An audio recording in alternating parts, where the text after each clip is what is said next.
Anda rasa saya pakai ini cantik ke? Ataupun kalau saya pakai spek yang ini nampak lagi kemas kan? Nampak? Kemas juga ini kan. Assalamualaikum dan hai. Jadi dalam video kali ini bukan saya nak tunjuk fashion, tapi kita ada sebuah Realme X7 Pro untuk di-review. Sebab saya pakai yang jaket ni dah disebabkan dia punya warna ni, dia macam fashion jugalah untuk Realme X7 Pro. Jadi jom kita roll intro.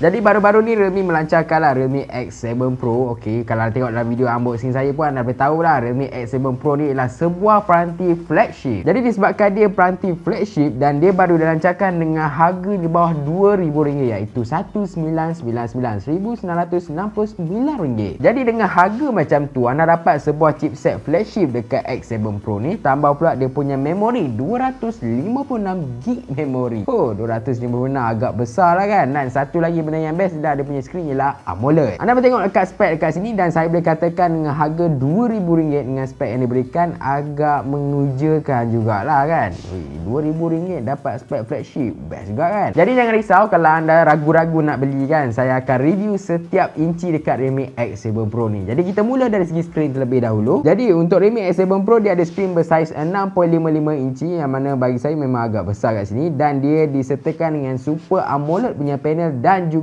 dia ada refresh rate 120Hz. Saya tak ada apa-apa komplain untuk dia punya display untuk Realme X7 Pro ni. Memang nice, memang cantik, memang cun, dan saya boleh kata mungkin kekuningan sikit tu biasalah sebab dia Super AMOLED. Saya boleh katakan kan juga dia punya brightness pun agak terang kat sini. Kalau saya cuba paling tinggi kat sini, kalau tengok kan, okey, kalau macam ni, saya punya kamera pun macam tak boleh nak capture dia punya terang tu. Memang bagi saya tak ada masalah lah nak guna bawah cahaya matahari ke bila-bila kan. Memang saya bagi tahu dia punya skrin ni memang best lah. Untuk rekaan pula, kalau tengok rekaan dekat bahagian skrin ni, kalau anda tengok dia ada satu kamera kat sini, dia jenis punch hole. Okey, dia nampak kecil je kat sini, dia tak adalah ganggu sangat. Yang kedua saya suka dengan rekaan skrin dia ialah dia punya dagu kat bahagian bawah ni dia dah macam dah cut tau. Dia lebih lebar kalau anda tengok dekat skrin untuk Realme X7 Pro ni. Yang ini satu benda yang bagi saya satu kelebihan jugalah, sebab kebanyakan smartphone masih lagi ada dagu. Tahniah untuk Realme sebab dah buang dagu dan memaksimumkan dia punya paparan skrin. Kita balik pula dekat bahagian belakang. Okey, dekat bahagian belakang ni kalau tengok, saya pakai baju ni, jaket ni sebab dia punya warna ni sama dengan saya punya phone ni, ataupun orang panggil warna dia ialah warna iridescent. Warna yang bila kena cahaya dia macam bertukar-tukar warna kat sini kan. Rekaan dia bagi saya dia simple lah kat bahagian belakang ni, dia tak adalah rekaan yang pelik-pelik kan. Okey, tapi satu benda yang baru ialah dia tulis dare to live kat bahagian bawah ni kan. Dia tak terlalu besar sangat, dia just okey je bagi saya. Dan dia punya perkataan tu dia tak adalah timbul ataupun macam boleh rasa ke apa, dia tenggelam kat sini. Bagi saya dia just nice je. Okey, dekat bahagian kamera ni, anda tengoklah 4 kamera, dan design kamera dia bagi saya dia macam masih sama lah, masih Realme lah dia punya rekaan kamera tu. Belakang ni juga dia kaca sebenarnya. Okey, kalau saya ketuk, anda boleh dengar dia memang kaca, dan bagi saya kalau anda pegang phone ni anda boleh rasa dia sangat nipis dan dia ringan. Memang saya rasa kalau tak pakai casing pun saya selesa dan dia agak grip. Cuma kalau tangan saya agak sejuk, belakang ni dia macam licin lah kan. Tapi bagi saya better guna casing lah. Sayang kat bahagian belakang ni dia cantik kan. Okey, kalau guna casing mungkin saya guna casing dot sinar yang dibekalkan oleh Realme. Jadi dekat bahagian atas kita ada mic, dekat bahagian kiri kita ada butang kawal bunyi, dekat bahagian bawah pula kita ada SIM slot yang menyokong 2 SIM serentak. Kemudian kita juga ada mic, kita ada port USB Type-C dan juga speaker. Dekat bahagian kanan pula kita ada butang kuasa. Dekat bahagian belakang pula kita ada 4 kamera setup berserta 1 flash. Dekat bahagian depan pula kita ada skrin bersaiz 6.55 inci dengan fingerprint display dan juga kita ada speaker. Sekarang kita nak bincang dari segi prestasi untuk Realme X7 Pro. Yang mana untuk Realme X7 Pro dia dikuasakan dengan chipset yang pertama sekali masuk kat Malaysia daripada MediaTek untuk kelas flagship, iaitu MediaTek Dimensity 1000 Plus. Saya boleh katakan dia punya prestasi memang memuaskan dengan dia punya keupayaan iaitu UFS 2.1 kat sini, dan ini ialah varian 8GB RAM 256GB memori. Saya boleh kata kalau nak buka apps laju, kalau nak buka game kan, selalu saya buka game memang meleleh sikit lah, duk tunggu loading bila nak habis. Tapi kat sini dia macam dah buka tiba-tiba bandar, dah buka dah kan, memang laju lah. Jadi dari segi prestasi saya memang kata memang phone ni memang mantap, multitasking mantap bagi bagi saya tak ada masalah lagi. Lagging tak jumpa lagi setakat saya guna, dan semua app saya buka pun masih lagi sempurna. Dia buka dengan laju dan juga tak ada masalah ataupun bug. Jadi untuk prestasi ni memang saya boleh kata Realme X7 Pro ni memang dia betul-betul tonjolkan prestasi sebagai sebuah flagship. So, macam mana pula dari segi gaming? Mungkin anda tengok kan banyak channel dah buat gaming kan. Saya pun sebenarnya dah buat dah gaming test kat sini. Saya dah main macam-macam jenis game termasuk Genshin Impact kat sini. Jadi saya mulakan dengan game Mobile Legends. Untuk Mobile Legends, setting grafik yang ada dekat Realme X7 Pro ni ialah setting grafik jenis high dan juga anda boleh guna HDR. Ultra tak ada kat sini. Dan saya boleh kata memang nak main tu memang smooth lah, dan dia punya frame per second pun memang maintain. So tak nampak ada drop ataupun apa-apa. Next pula untuk game PUBG Mobile. Untuk game PUBG Mobile ni anda boleh guna grafik sehingga Ultra HD. Paling tinggi untuk flagship. Memang yang itu pun saya boleh katakan dia punya frame tu mungkin dia tak berapa stable, tapi masih lagi smooth lah walaupun anda guna grafik paling tinggi. Dan kalau anda guna grafik paling rendah, anda boleh gunakan grafik jenis smooth dan juga extreme untuk frame rate. Bagi saya itu pun dah cukup cun. Dia punya gyro pun bagi saya tak ada masalah. Gyro dia pun memang smooth kat sini. Kemudian saya dah cuba juga COD Mobile. COD Mobile dia anda boleh gunakan grafik very high, dan saya boleh kata very high pun paling maksimum pun saya boleh kata memang smooth. Cumanya satu game yang agak meragukan saya dekat Realme X7 Pro ni ialah Genshin Impact. Genshin Impact anda boleh run sehingga grafik yang paling tinggi sekali dengan 60 frame per second. Cuma bila anda run tu, first kali anda akan rasa yang bahagian belakang dia panas dia agak ekstrim lah. Dia lebih kepada 45 darjah Celsius. Game-game lain tak jadi tau, tapi untuk Genshin ni dia jadi. Tak tahulah ada apa kat Genshin Impact kan. Iaitu satu. Dan yang kedua pula, kalau anda guna grafik paling tinggi, dia punya frame drop ada lah, terasa jugalah. Dia masih lagi smooth, tapi kadang-kadang bila dia dah sampai satu tahap yang intense, satu tahap intense ni dia akan nampak frame drop lah. Itu saya tak suka. So kalau nak main Genshin Impact, saya sarankan gunakan grafik yang rendah kan. Dia bukan rendah lah, dia macam turun satu daripada grafik yang paling tinggi kat sini. Kalau medium pun bagi saya dia still okay, acceptable.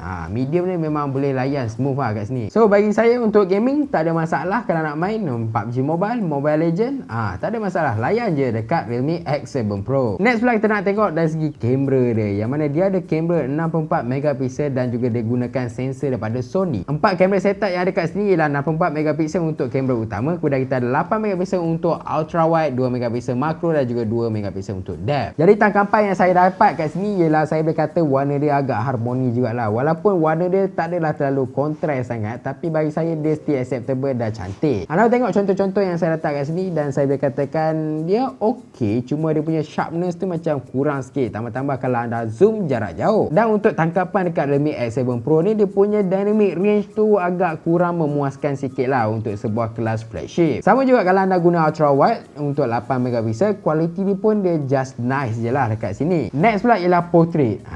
Untuk portrait ni memang saya suka lah, sebab dia punya portrait tu, dia punya kawasan blur dekat bahagian belakang tu memang cantik, memang kemas. Tambah pula untuk objek yang nak difokuskan tu, memang saya berkatakan dia memang sangat-sangat kena lah kat sini. Memang dia punya kawasan blur dan juga kawasan fokus dia memang cut. Jadi memang saya berkatakan Realme X7 Pro ni agak terbaik juga dari segi untuk portrait mode. Untuk night mode ataupun Realme panggil sebagai nightscape, tangkapan dia agak okey dan dia boleh terangkan kawasan yang gelap. Cumanya kalau anda guna untuk night mode dia macam ada sedikit noise lah, yang mana dia macam kurang sikit kat sini. Macam anda tengok dekat contoh-contoh yang saya telah tangkap ni, dan anda boleh tengok lah macam mana kualiti untuk tangkapan nightscape. Apapun kalau nak tangkap untuk nightscape ni, pastikan anda fokus dekat tempat yang betul, dekat cahaya yang betul. Kalau tidak, tangkapan anda tu memang tak berapa cantik dan banyak noise. Jadi untuk kamera hadapan pula, dia ada kamera iaitu 32 megapiksel. Wow, besarnya. Tangkapan untuk selfie memang terbaik bagi saya, cuma kadang-kadang kalau cahaya dia banyak sangat kan, anda boleh tengok lah yang dynamic range dia macam kurang memuaskan. Apapun Realme X7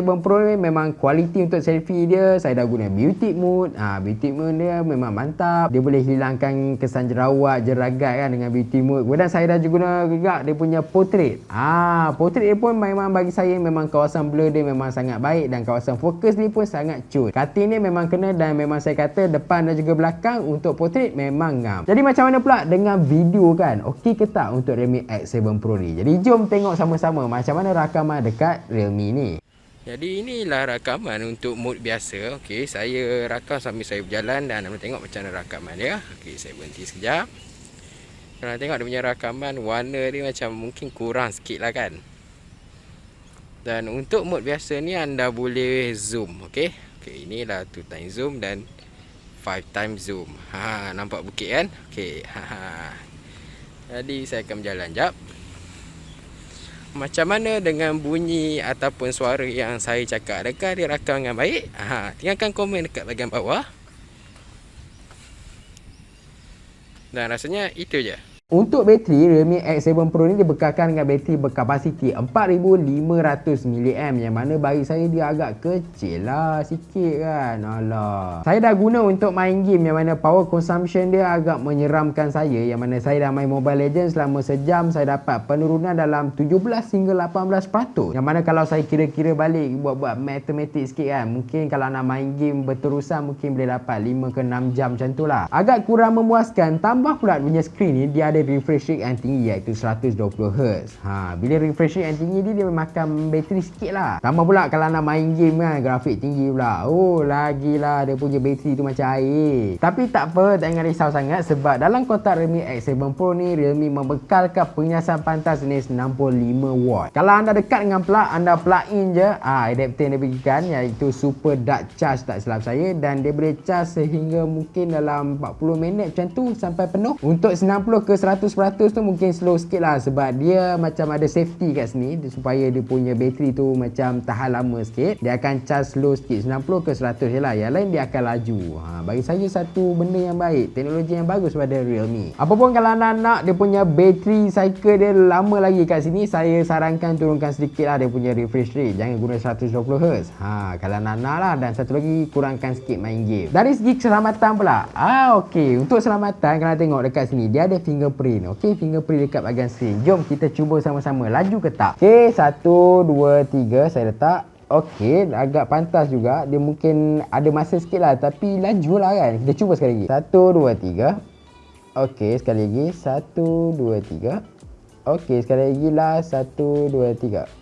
Okey, dia agak laju jugalah sebagai fingerprint dekat bahagian display. Kalau anda tak nak guna fingerprint kat bahagian display, anda boleh gunakan face unlock. Face unlock dia memang lagi laju lah kat sini. Benda yang saya suka selain pada benda-benda semua ni kan, ialah saya suka tentang dia punya speaker. Dia ada stereo speaker yang mana kat atas ni dengan kat bahagian bawah ni berbunyi dan dia punya kelantangan tu kuat. Saya dah test dalam video unboxing saya, anda boleh tengok, anda boleh check it out video unboxing tentang Realme X7 Pro. Saya dah cuba dia punya speaker, memang best. Dengan Dolby Atmos kat sini, memang mantap lah. Kalau nak buka lagu-lagu kan, memang layan lah. Kesimpulannya, bagi saya untuk Realme X7 Pro ni boleh dikatakan sebuah flagship, tapi dia tak cukup killer lagi. Bukan tak cukup killer dari segi apa tau, dia punya prestasi dah cun lah, memang dah killer lah. Cuma dia macam dari segi macam kamera kat bahagian belakang ni kan, kamera depan cantik, kamera belakang ni macam kurang sikit. Dia macam tak cukup sebagai sebuah flagship killer. Tapi dengan harga yang tawarkan iaitu RM1,999, saya boleh rasakan Realme X7 Pro ni satu pilihan yang agak berbaloi lah. Mana taknya anda dapat skrin dengan AMOLED 120Hz pula kan, refresh rate yang tinggi, stereo speaker pula kan, kamera pula,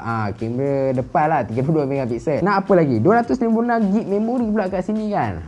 Mantap juga untuk Realme X7 Pro ni. Apapun kalau anda tengok video unboxing saya sebelum ni, mungkin anda perasan lah macam ada bug, macam dia tangkap gambar dia macam tak simpan lah apa kan. Tapi dah di-update oleh Realme dan saya dapat yang latest, dan bagi saya dia dah fix lah bab-bab macam tu. Jadi phone ni akan dijual pada awal bulan Februari. Kalau anda berminat, anda boleh pergi dekat Shopee ataupun Lazada. Kedai fizikal pun masih lagi dijual dekat kedai-kedai Realme. Jadi adakah anda berasa Realme X7 Pro ni berbaloi? Apa pendapat anda? Adakah anda rasa bateri dia cun kat sini 4500 agak kecil, tapi dia ada fast charging kan? Jadi tinggalkan komen anda dekat bahagian komen di bawah, dan macam biasa jangan lupa like, subscribe dan juga share. Terima kasih.